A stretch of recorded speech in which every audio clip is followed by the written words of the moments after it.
નામચીન ગુંડાઓને પણ પાછળ પાડી દે, નફ્ફટો નાલાયકોને લુખ્ખાઓને પણ સોચવા પર મજબૂર કરી દે તે પ્રકારની ઘટના અમદાવાદના ઘાટલોડિયાની નેશનલ સ્કૂલની બહારથી સામે આવી છે કે જ્યાં એ વિદ્યાર્થીઓનું ટોળું એક વિદ્યાર્થીને ઢોર રીતે મારે છે, છરી, પટ્ટા અને દંડા વડે તેની ઉપર હુમલા કરવામાં આવે છે અને પ્રાથમિક જાણકારી મળી રહી છે કે કુલ 3 જેટલા વિદ્યાર્થીઓને ધોરણ 10માં વિદ્યાર્થીઓના ટોળા દ્વારા સખત મારવામાં આવ્યો છે।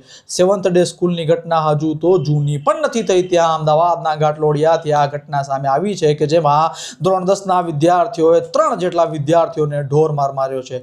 વાત કંઈક એવી સામે આવી રહી છે કે મસ્તીમાં ઝઘડા ઉપજી ગયા અને આ ઝઘડાને લઈ વિદ્યાર્થીઓએ એક ટોળું બનાવ્યું અને આ ટોળું જાણે ગેંગ વોર કરી રહ્યું હોય તે રીતના, નામચીન ગુંડાને જાણે પાછળ પાડી રહ્યું હોય તે રીતના 3 વિદ્યાર્થીઓને મારે છે, જેમાંથી એક વિદ્યાર્થીને મારતો વિડીયો સીસીટીવીમાં કેદ થઈ ગયો છે।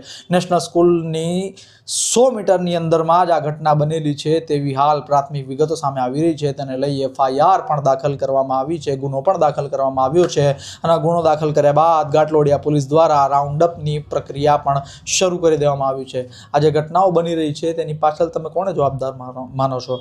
સોશિયલ મીડિયાના વધારે પડતા ઉપયોગને જવાબદાર માનો છો? ઇન્સ્ટાગ્રામના રીલ કે જેની અંદર ગેંગસ્ટરને ગ્લેમરાઇઝ કરી બતાવવામાં આવે છે, જેનો અસર છોકરાઓના મનસ્પટલ પર ઢળેલેથી પડે છે, તેને માનો છો? આ તમામ સવાલો છે ને આ સવાલો વચ્ચે એક સવાલ છે કે આ ઘટનાઓને રોકથામ કરવા માટે કયા પ્રકારની તજવીજ હાથ ધરવી જોઈએ? આ તમામ સવાલો અને આ તમામ સવાલો સાથે અમે તમને મૂકતા જઈએ છીએ। ઘટનાને લઈ શું માનો છો? કમેન્ટ બોક્સમાં અમને જરૂરથી જણાવજો।